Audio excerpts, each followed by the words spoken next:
The Canadian-Polish Congress promotes the awareness of and respect for Poland's history, heritage, and the contribution of Poles to the culture of Canada and the world. Good evening, ladies and gentlemen. On behalf of the Head Executive Board of the Canadian-Polish Congress, we welcome you to this evening's annual ball. My name is Danuta Sokolska, and I, along with Barbara Stadnik, have the honor of being the Masters of Ceremony.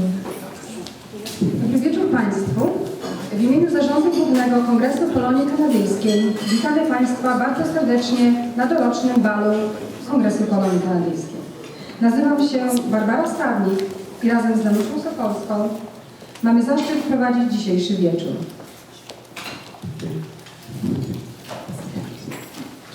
We are honored to have with us this evening many distinguished guests. Among them is our keynote speaker, the Honorable Jason Kenney, Minister of Citizenship, Immigration, and Multiculturalism.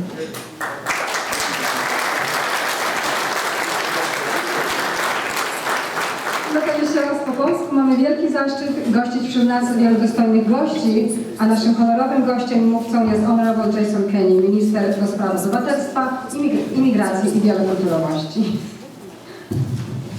Jason Kenney was born in Ontario and raised in Saskatchewan, where he graduated from Notre Dame College. He completed his undergraduate studies in philosophy at the University of San Francisco. Mr. Kenney was appointed Minister of Citizenship, Immigration, and Multiculturalism in 2008. He was reappointed to the portfolio in 2011 and given the added responsibilities of Chairman of the Cabinet Committee on Operations and Regional Minister for Southern Alberta. Minister Kenney sits on 3 other cabinet committees: Planning and Priorities, National Security, and Social Affairs. We warmly welcome Minister Jason Kenney to our event and look forward to his address this evening. Minister Kenney.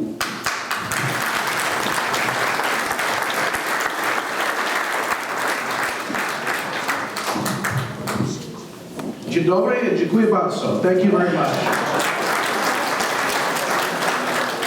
Niech będzie pochwalony Jezus Chrystus. Thank you very much. And first of all, my apologies. I normally don't speak before dinner, and this is a good encouragement for me to be brief. First of all, it is a great pleasure to be back amongst friends. I feel really as though I am with family here at the historic Polish Combatants Hall with so many of you. And let me begin by thanking the Polish Combatants Association and their members and executive for welcoming us here. I've known many of these men for several years. They only seem to get younger now as they move into their 90s. And don't they look fabulous? And aren't we proud of them?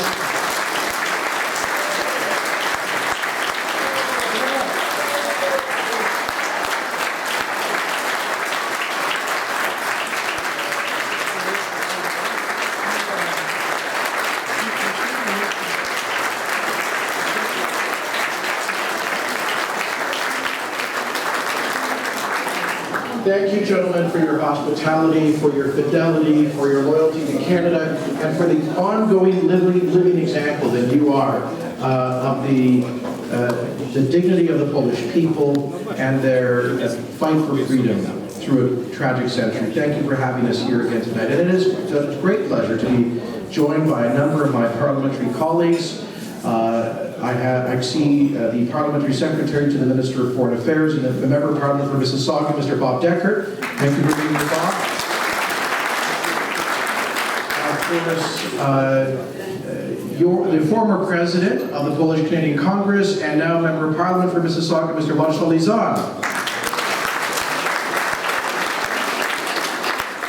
A former co-worker of mine and a strong voice for Polonia on Parliament Hill, Member of Parliament for Etobicoke Center, Mr. Ted Opitz.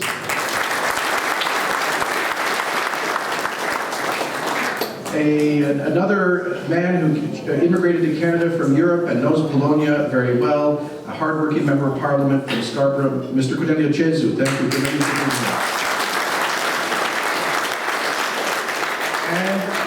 Hardworking Member of Parliament with whom I've worked on many issues, including Polish issues, Member of Parliament for Parkdale High Park, Ms. Peggy Nash.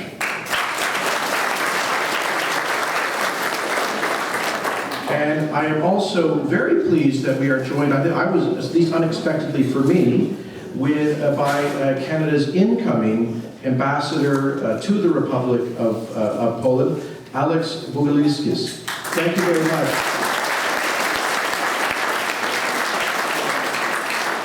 And I understand that Alex's father-in-law, of course, is a long-standing member of the Combatants Hall here, and that this is his 91st birthday. So happy birthday!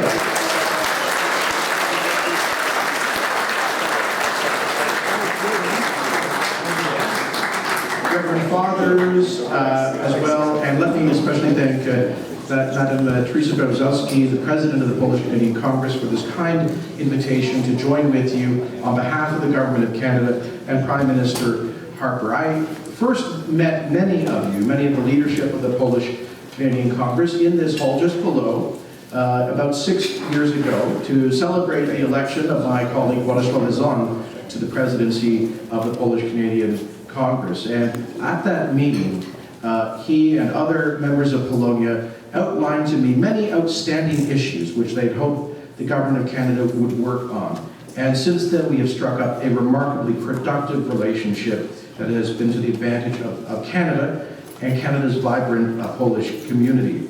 And in fact, it was also about 5 years ago, I think, at the consulate, the Polish consulate in Toronto, that I met Ted Opitz, and where we're working together on issues such as restoring veterans' benefits to the Polish combatants. And I encouraged him to think about running for Parliament, and that happened as well. So a lot of good things happen here in Polonia. And I want to say that one of the issues that was raised with me by the community at that time was, of course, the ongoing, really, indignity of the visa requirement on Poland. And people, I understood, felt that this was it's almost like a vestige of the Cold War period, when Poles were somehow distrusted and they had to go through this process, and people's grandmothers had to queue up in the winter outside our embassy in Warsaw just to get the visa and come and visit their grandchildren at Christmas time. And it just didn't make any sense for two countries so closely aligned in their values and interests, and certainly made no sense for today's modern Poland. And so we worked very hard on this, and as you know, in March of 2008, announced and introduced the visa exemption for Poland. The United States still hasn't done it. We beat them to the punch and you know something? We've had some troubles with certain other European countries who shall remain nameless when it comes to visa exemptions. I know our ambassador is very familiar with this. We have had no problems at all with the Polish visa exemption, and thank you for that.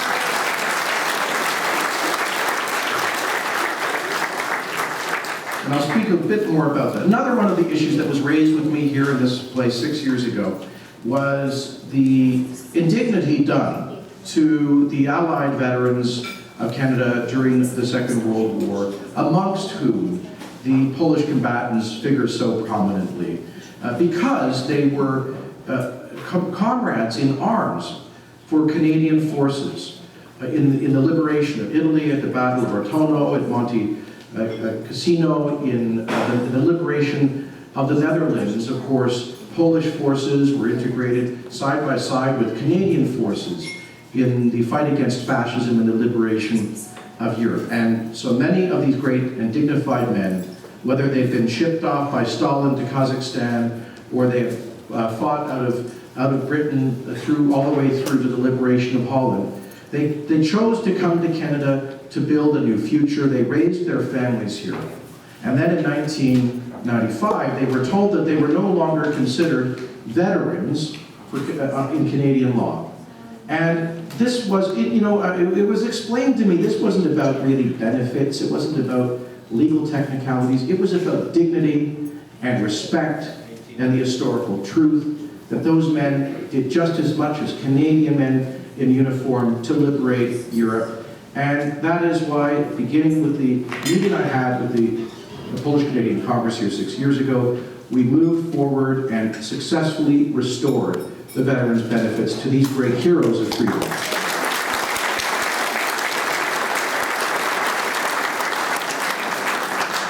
At that meeting, I also heard from the community from Polonia that there was a sense that maybe the relationship with Poland had been taken for granted and hadn't really been a priority. And so I took these concerns to Prime Minister Harper, who quickly thereafter scheduled an historic bilateral visit to Poland, established a very strong relationship, announced the youth mobility program, the social services agreement with Poland, and had a very moving trip in Poland, which resulted in a reciprocal invitation. It took a few years for tragic circumstances for that finally to be realized, but as you know, Prime Minister Tusk visited Ottawa earlier this year. I sat at the luncheon between he and Prime Minister Harper, and I have to tell you, I have never seen two leaders representing two great democracies see more closely eye to eye on everything. From Russia to the Middle East, the economy, to the situation in Europe, to democratic values. It is more than a coincidence that our flags are both red and white. I could see that there. Isn't it true? This is a wonderful relationship.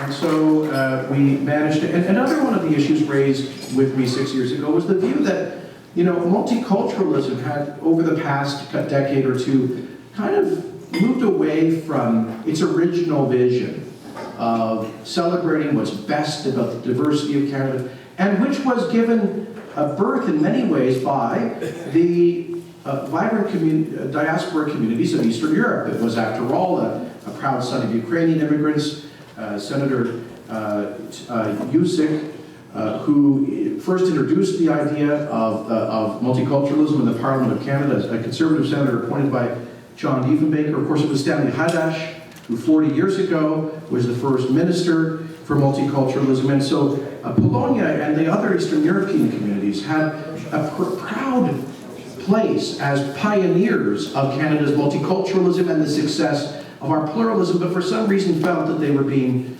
moved out of the camera focus. Well, we've restored the historical understanding of multiculturalism in Canada. We did that, for example, with the Paul Yusik Award, which recognizes excellence in the promotion of multiculturalism. And I think we're back in touch with the original vision that people like Stanley Haddach had.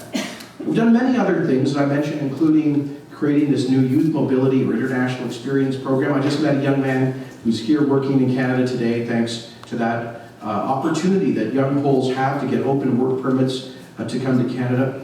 And I'm pleased to tell you that it is my intention to increase the quota for the number of young Poles who can come to Canada on those work permits. We are going to ensure that they can, if they want, get 2-year work permits, and that if they work in a skilled job here for 1 year, they will be able to stay in Canada as permanent residents. Canada is open again as much as possible for Polish citizens.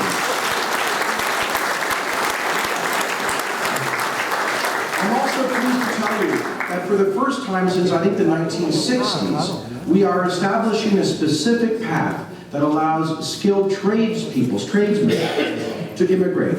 In the old system, the one that we're reforming, if you didn't have a university degree, you couldn't really easily immigrate as an economic immigrant to Canada, and this means we have a lot of people with a lot of university degrees, unfortunately, driving cabs and working in corner stores, in an economy where we need people who are heavy equipment operators and welders and boilermakers, and we know that Poland has a huge reservoir of such brilliant, hardworking, and highly trained tradesmen. And so now we are creating a new trades stream that will open up on January 1st of next year, and I'm looking forward to visiting Poland and working with the PCC to let the good news in Poland that those hardworking tradesmen, if they want a chance to work outside of Poland, they don't have to go to Britain or Ireland. They can come to Canada, and you'll be here to help them succeed.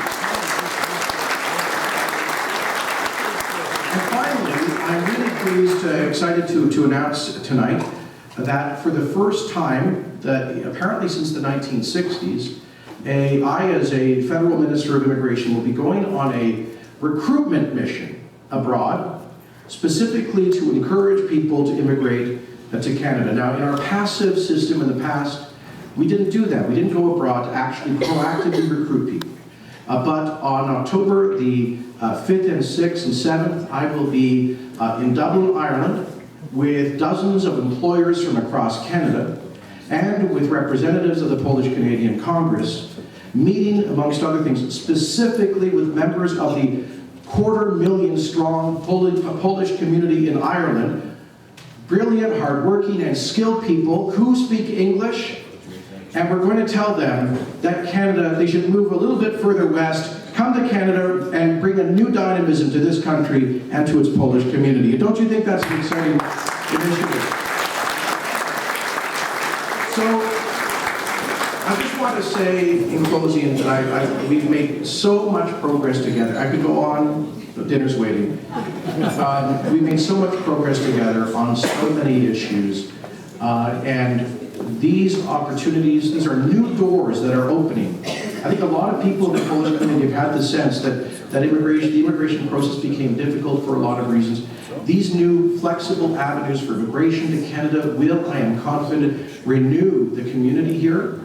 And that's because we need the hard work, the integrity, the willingness to become good Canadians that has always been reflected in the Polish community. And that allows me to close by just saying thank you. Thank you to the pioneers of Polonian Canada, whose centenary we just celebrated, of course, with the Kashubians coming to Barry's Bay, visited by Prime Minister Tusk. Thank you to the many waves. Thank you to the combatants. Thank you to those who came before and after 1989. Thank you for always being as Blessed John Paul II said, a sign of contradiction. Thank you for always being renewing Canada's founding values, a belief in personal responsibility, respect for tradition, devotion to family, hard work, personal responsibility. These are the values upon which Canada was founded, and these are values that every Polish immigrant to this country renews with their arrival. And so we look forward to that story, that wonderful story between such two great democracies gaining newfound energy in the years to come with our collaboration. May God bless Canada. Niech żyje Polska. Dziękuję bardzo.